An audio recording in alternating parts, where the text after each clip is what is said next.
At the time when Nigeria was witnessing the apex of the preponderance of hard drugs that strewn every nook and cranny of the country. Drugs, so readily available that were being merchandised on the street corners. At a time when drug cartels import in all facets of hard drugs into Nigeria through the porous border. At a time when drug supplements command sense in the noggins of many Nigerians, propelling them into all sorts of crime that defied explanation.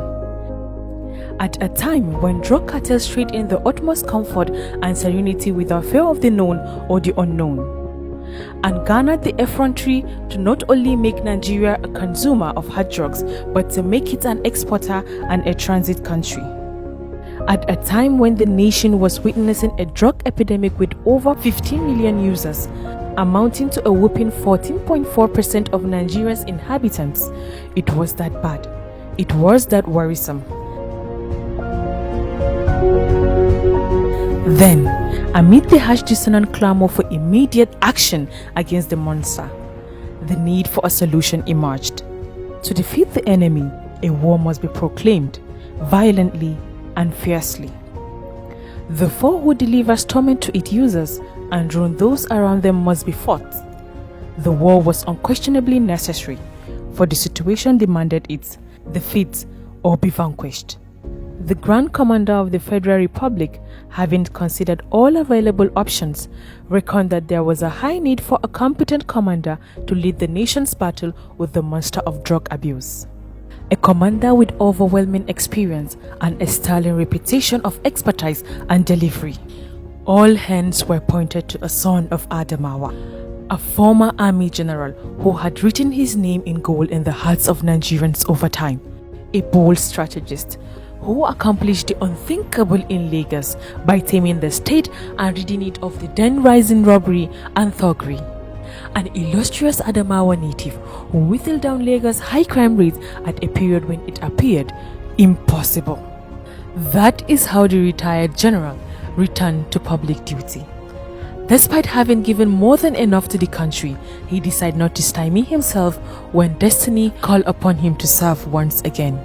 He quickly ignited his working spirit and in the shortest amount of time inflicted defeats to the drug cartels, alienating them of the exploit they were previously enjoying. And yet, this man's name is reigning, just as it was when he was named champion of the common man in Lagos. Just as it was when he confronted the insurgents crossing into Borno from Chad Republic during his reign as the state's military administrator.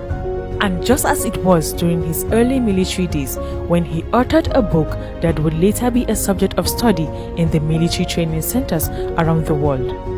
He has received a national honor of CON from the president, as well as an award and certification for drug law enforcement.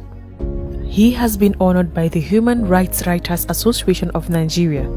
He has been named the Person of the Year by the several reputable national dailies, magazines and other media houses. He has accomplished unprecedented feats such as arresting over 20,000 drug offenders and counseling over half of them. He has nabbed 29 drug barons and seized over 5.5 million kilograms of various illicit drugs, which together with the cash seized are worth a whopping sum of 450 billion naira. Ladies and gentlemen, today we stand in solidarity with the whole people of Adamawa State to honor a military commander whose military training began at home, being fathered by a military officer. Our very own retired Brigadier General Muhammad Buba Marwa, CON, OFR, DSS, a skilled and experienced administrator, an astute politician, and a nation builder. Sarki goma, zamani goma.